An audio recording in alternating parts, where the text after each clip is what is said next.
between EU and two commissions with the question. The third summit is approaching, and we need to begin to prepare for it seriously. So we expect that from today's meeting, we will be able to lay the necessary steps for effective preparation for the next summit. Our objective is to identify through the participation of different policy areas responsible what could be, let's say, the toolbox in policy terms that Africa and Europe can put in motion in order precisely to address this in a joint way. We put a fourth pillar to our dialogue, which is precisely one of civil society in Europe and in Africa, and linked to the role that the European Parliament, the Pan-African Parliament are playing. I think that we have, let's say, a democratic cluster.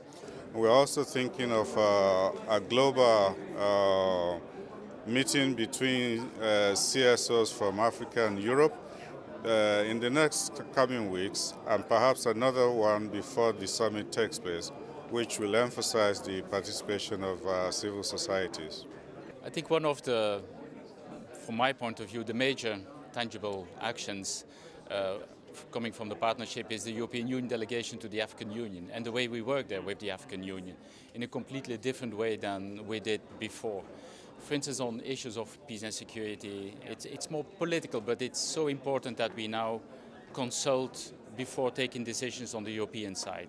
If we talk about Sudan, we talk about Somalia, Madagascar, before the European Union takes position, we listen and we consult with the African Union. In the end, we might diverge, but at least there's this consultation process.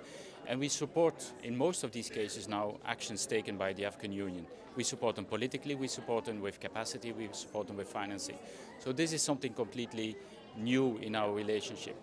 And we do it more and more also in other fields. We talk about climate change, we talk about energy, we talk about infrastructure. So there's a very intense policy dialogue going on.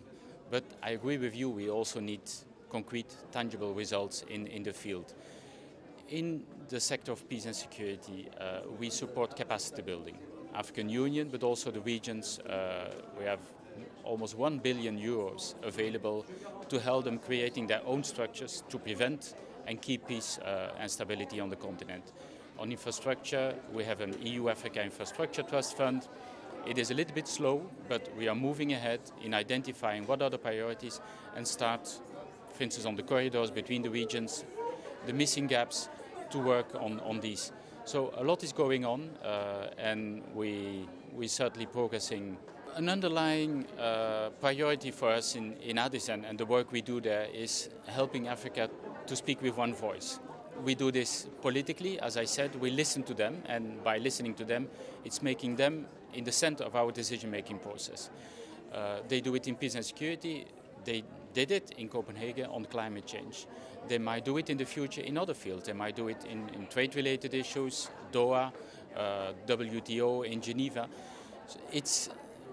We are the only partners of the African Union that are stressing so much this point, because we believe in integration. We believe that strategically in 10 or 20 years' time, Africa will only survive if they can speak up for their interests. And for that they need integration, they need an African Union. And since we have the same process on our side, we are the only ones who can help them in that sense. Nous avons fait un grand pas en avant, nous avons élaboré la stratégie conjointe, le premier plan d'action, mais notre problème c'est dans la mise en œuvre.